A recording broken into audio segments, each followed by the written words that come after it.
ચાલો વિદ્યાર્થી મિત્રો, નવા વિડિયાની અંદર આપનું આર્યમ એજ્યુકેશન યુટ્યુબ ચેનલની અંદર હાર્દિક સ્વાગત છે। આજે આપણે ધોરણ 11 નામાના મૂળ તત્વો પ્રકરણ 1 ના પારિભાષિક શબ્દો ગયા વિડિયોથી આગળ વધારીએ તો માલ 28મો પારિભાષિક શબ્દ માલ।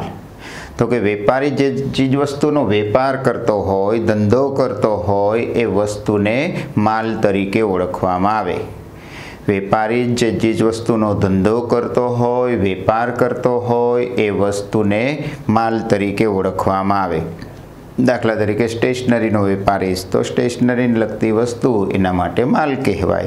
दवाना वेपारी माटे जुदी जुदी मेडिकल स्टोर्सनी अंदर जे कई दवाओ एना माटे माल कहेवाय। फर्निचरनो वेपारी होय तो फर्निचर एना माटे माल कहेवाय।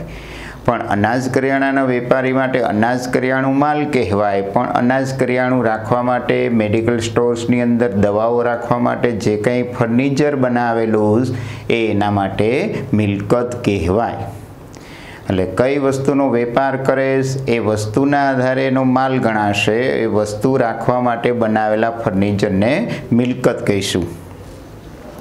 હવે ખરીદી તો કે વેપારી રોકડેથી કે ઉધારે માલ કે કોઈ પણ વસ્તુ મેળવે તો એને ખરીદી કહેવાય। એટલે એમાં રોકડ ખરીદી આવી જાય, ઉધાર ખરીદી।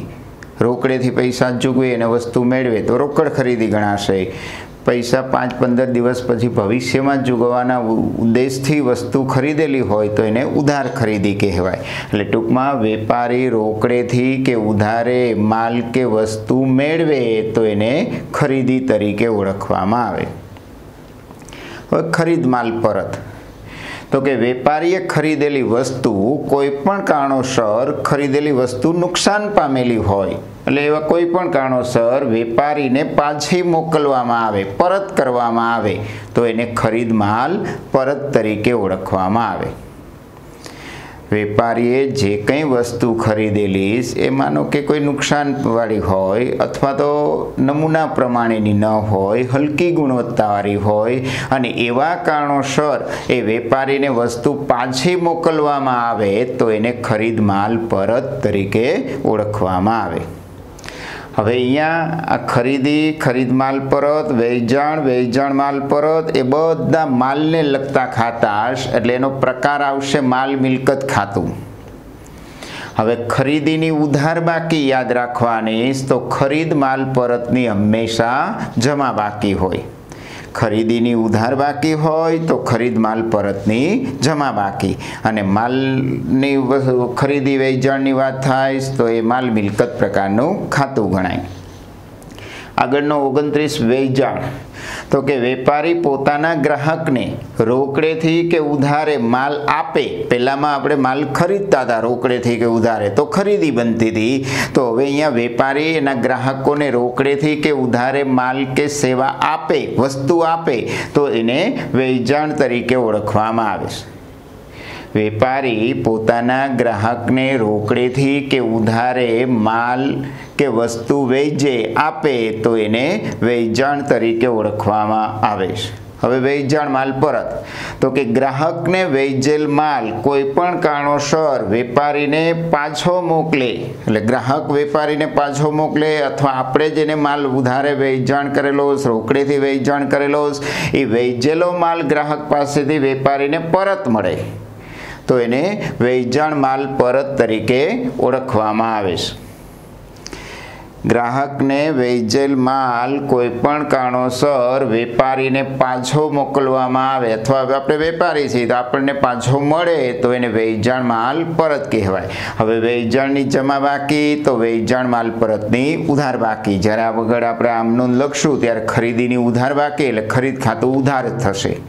खरीद माल परतनी जमा એટલે જ્યારે આમનું લખશું ત્યારે ખરીદ માલ પરતનો વ્યવહારની આમનું લખશું એટલે ખરીદ માલ પરત ખાતું જમા અસર પામશે। એ જ રીતે માલનું વેચાણ કરશું તો વેચાણ ખાતું જમા થશે અને વેચેલ માલ પરતનો વ્યવહાર હશે તો વેચાણ માલ પરત ખાતું ઉધાર થશે।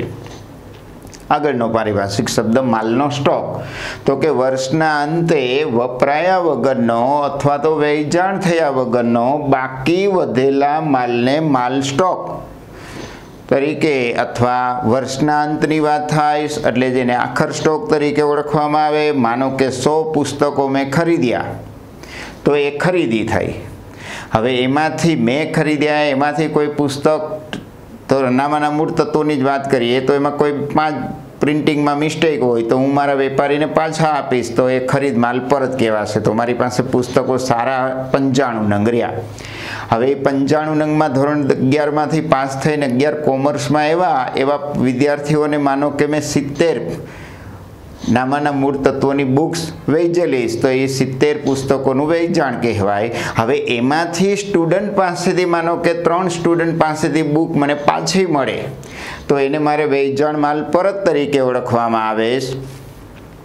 તો મેં 100 પુસ્તકો ખરીદ્યા હતા, 5 રિટર્ન કર્યા, ખરીદ માલ પરત પરચેજ રિટર્ન કરેલીશ તો 95 પુસ્તકો મારી પાસે વધ્યા. એમાંથી મેં 70 પુસ્તકો વિદ્યાર્થીને વેચાશ તો મારી પાસે 25 બુક્સ વધી. પણ 70માંથી પણ માનો કે 3 બુક્સ મને રિટર્ન મળેલીશ તો મારી પાસે 28 પુસ્તકો વધ્યા. તો એ 28 પુસ્તકો વેચાણ કરતાં 28 પુસ્તકો વધ્યા એને સ્ટોક કહી શકું. હવે આવો જો સ્ટોક વર્ષના અંતે વધેલો હોય તો એ પુસ્તકોનો આખર સ્ટોક કહેવાય 28 નંગ. બરાબર. એટલે માલનો સ્ટોક અથવા આખર સ્ટોક એટલે વર્ષના અંતે વપરાયા વગરનો અથવા વેચાણ થયા વગરના બાકી વધેલા માલને સ્ટોક કહેવાય, આખર સ્ટોક કહેવાય.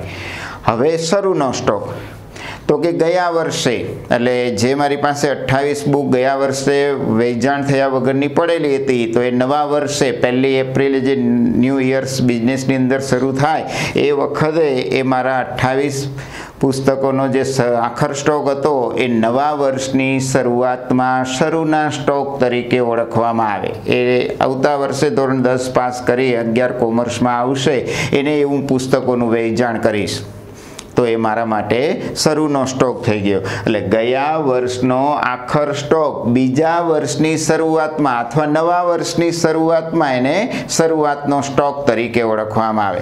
હવે આ ખરીદી, ખરીદ પરત, વેચાણ માલ પરત અને માલ સ્ટોક અને શરૂનો સ્ટોક આ બધા જ માલ મિલકત પ્રકારના ખાતા ગણાય. ખરીદીની ઉધાર બાકી, ખરીદ માલ પરતની જમા, વેચાણની જમા બાકી, વેચાણ માલ પરતની ઉધાર અને સ્ટોકમાં કોઈ પણ સ્ટોક હોય, શરૂનો હોય, આખરનો હોય એ બધી જ મિલકત અને બધાની ઉધાર બાકી. આગળ 31મું દેવાદારો અથવા જેનું બીજું નામ થાય ગ્રાહકો. તો કે કોઈ ગ્રાહકને ઉધારે માલ વેચ્યો હોય, અહીંયા વેચાણ કર્યું હતું ગ્રાહકને ઉધારે અને ઉધારે માલ વેચીએ એટલે સામેનો વ્યક્તિ આપણો દેવાદાર બનશે. એટલે કોઈ ગ્રાહકને ઉધારે માલ વેચ્યો હોય કે સેવા આપેલી હોય અને તેના બદલામાં જે કંઈ રકમ વસૂલ કરવાની બાકી હોય તો એ પૈસા મારે લેવાના, મારા માટે લેણું કહેવાય. અને આવું લેણું જે વ્યક્તિ પાસેથી લેવાનું હોય એટલે આવું લેણું જે વ્યક્તિ પાસે બાકી હોય તો એ વ્યક્તિને દેવાદાર કે ગ્રાહક તરીકે ઓળખવામાં આવે. જે 70 પુસ્તકો વેચેલા હતા હવે એમાંથી માનો કે 30 પુસ્તકો જે વિદ્યાર્થીને વેચ્યા એ 30 વિદ્યાર્થી મારા જાણીતા હોય, એના પપ્પાને હું સારી રીતે ઓળખતો હોય તો હું એને ઉધારે આપીશ. તો એ 30 પુસ્તકો મેં ઉધારે વેચેલા અને એ 30 વ્યક્તિ પાસેથી જે કંઈ મારે બુક્સના પૈસા લેવાના એ મારા ધંધાનું લેણું કહેવાય. હવે એ 30 વિદ્યાર્થી ABC જે હોય એ દરેક 30 વ્યક્તિ મારા ધંધાના દેવાદાર કહેવાય અને હું એ વ્યક્તિનો લેણદાર તરીકે ઓળખવામાં આવે.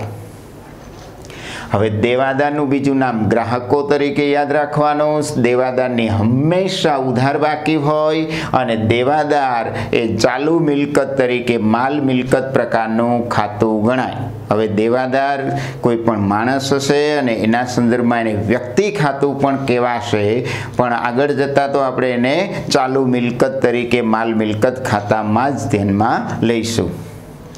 હવે લેણી હુંડી તો કે દેવાદાર પાસેથી જે કંઈ આ રકમ મારે વસૂલ કરવાની એ લેણું કહેવાય. હવે એ જે વસૂલ કરવા માટે તેના લેણદાર દ્વારા એ દેવાદાર ઉપર એક લેખિત દસ્તાવેજ લખવામાં આવે જેને લેણી હુંડી તરીકે ઓળખવામાં આવે. એટલે દેવાદાર પાસેથી જે રકમ વસૂલ કરવાની બાકી અને તે માટે તેના પર એના લેણદાર દ્વારા જે એક લેખિત દસ્તાવેજ લખવામાં આવે તો એવા દસ્તાવેજને લેણી હુંડી તરીકે ઓળખવામાં આવે છે. આગળ આપણે ભાગ 2 ની અંદર એક દેવી હુંડી લેણી હુંડી વાળું લેશન ભણશું ત્યારે એની વિગતે વાત કરશું. આ લેણી હુંડી ની અંદર એના મુખ્ય 2 પ્રકાર પણ હોઈ શકે, 3 પ્રકાર પણ હોઈ શકે અને એ રીતે ટૂંકમાં તમારે પૈસા લેવાના લેણી હુંડી ગણાય અથવા લેણદાર લેવાના લક્ષે એટલા માટે એની લેણી હુંડી. દેવાદાર એને પૈસા દેવાના, બરાબર, તો એના માટે સામેના વ્યક્તિ માટે દેવી હુંડી બનશે. હવે જેમ દેવાદારની ઉધાર બાકી એમ લેણી હુંડીની ઉધાર બાકી. દેવાદારે ચાલુ મિલકત તરીકે એમ લેણી હુંડી પણ આપણે ચાલુ મિલકત તરીકે માલ મિલકત પ્રકારનું ખાતું ગણાશે. લેણદાર તો દેવાદારથી તદ્દન વિરુદ્ધ, લેણદારને જ બીજા નામ તરીકે વેપારીઓ કહેવાય. કોઈ વેપારી પાસેથી ઉધારે માલ ખરીદ્યો હોય, જો પહેલામાં કોઈ ગ્રાહકને ઉધારે માલ વેચ્યો હોય એ રીતે હતું, તો અહીંયા કોઈ વેપારી પાસેથી ઉધારે માલ ખરીદ્યો હોય, સેવા પ્રાપ્ત કરેલી હોય, સેવા લીધી હોય અને તેના બદલામાં જે કંઈ રકમ ચૂકવવાની બાકી હોય તો તેને દેવું તરીકે ઓળખવામાં આવે છે. હવે આવું દેવું જે વ્યક્તિને આપવાનું હોય તે વ્યક્તિ તમારો લેણદાર બનશે. દાખલા તરીકે મેં 30 વિદ્યાર્થીઓને જે નામાના મૂળ તત્વોની ચોપડી જે ઉધારે વેચેલી હતી તો એ 30 વ્યક્તિઓ મારા દેવાદાર થયા. હવે હું એનો લેણદાર થયો. મારે એ લોકો પાસેથી પૈસા લેવાના એટલે હું એના ઉપર એક લેખિત દસ્તાવેજ લખીશ તો મારા માટે લેણી હુંડી, એ વિદ્યાર્થી માટે દેવી હુંડી. હવે હું એ વિદ્યાર્થી માટેનો લેણદાર તો વિદ્યાર્થી મારા માટેના દેવાદાર. હવે વિદ્યાર્થી તરીકે એવું જોવાનું કે ભાઈ આપણે ઉધારે પુસ્તક સર પાસેથી ખરીદ્યું છે અને એના બદલામાં જે સરને પૈસા ચૂકવવાના બુક્સની કિંમત 70 રૂપિયા એવું સમજી લ્યો તો 70 રૂપિયા એ વિદ્યાર્થી માટે સરને ચૂકવવાના એટલે વિદ્યાર્થી માટે દેવું ગણાય અને સર માટે લેણું ગણાય. હવે વિદ્યાર્થીને ચૂકવવાના એટલે વિદ્યાર્થી દેવાદાર બન્યો, સરને લેવાના, બરાબર, સર માટે સર એના લેણદાર થયા. હવે દેવાદારની ઉધાર બાકી હોય તો લેણદારની જમા બાકી કહેવાય. હવે આ લેણદાર દેવું કોઈ પણ વ્યક્તિના સંદર્ભમાં હોય, આગળ આપણે જે પારિભાષિક શબ્દ દેવું જવાબદારી જોઈ ગયા તો એની જમા બાકી હતી વ્યક્તિ ખાતું, તો એમ અહીંયા લેણદાર એ પણ દેવું છે, દેવી હુંડી એ પણ દેવું છે, બરાબર. એટલે વ્યક્તિ પ્રકારના બંને ખાતા ગણાશે અને જમા બાકી હોય. હવે દેવી હુંડી તો કે લેણદાર દ્વારા લખેલ લેણી હુંડીના નાણાં દેવાદારે જે લેખિત સ્વરૂપે ચૂકવવાના દસ્તાવેજને દેવી હુંડી તરીકે ઓળખવામાં આવે. લેણદાર દ્વારા લખેલ લેણી હુંડીના નાણાં જે દેવાદારે જે લેખિત સ્વરૂપે એને ચૂકવવાના તો એવા દસ્તાવેજને દેવી હુંડી તરીકે ઓળખવામાં આવે. દેવી હુંડીની જમા બાકી હોય અને વ્યક્તિ પ્રકારનું ખાતું ગણાય. હવે વિદ્યાર્થી મિત્રો અહીંયા આપણે લેણું જોયું તો લેણું એટલે જે દેવાદાર પાસેથી પૈસા લેવાના, એ સિવાય કોઈને તમે ઉધારે પૈસા લોન તરીકે આપેલા હોય, બરાબર, કે સેવા આપેલી હોય અને એ રીતે ધંધાએ ટૂંકમાં બાહ્ય વ્યક્તિ પાસેથી જે કંઈ પૈસા લેવાના હોય એનો કુલ સરવાળાને લેણું તરીકે ઓળખવામાં આવે. દેવાદાર પાસે એવા અલગ અલગ જેટલા તમારા ધંધાના દેવાદાર હોય એની પાસેથી લેવાની કુલ રકમ, કોઈને તમે વ્યાજે પૈસા આપ્યા હોય, લોન આપેલી હોય અથવા કોઈ સેવા આપી હોય ને એ બદલ જે કંઈ રકમ લેવાની હોય. એટલે દેવાદારો લેણી હુંડીના મળવાની બાકી આવક અને અગાઉથી ચૂકવેલ ખર્ચનો કુલ સરવાળો કરો એટલે એને લેણું તરીકે ઓળખવામાં આવે.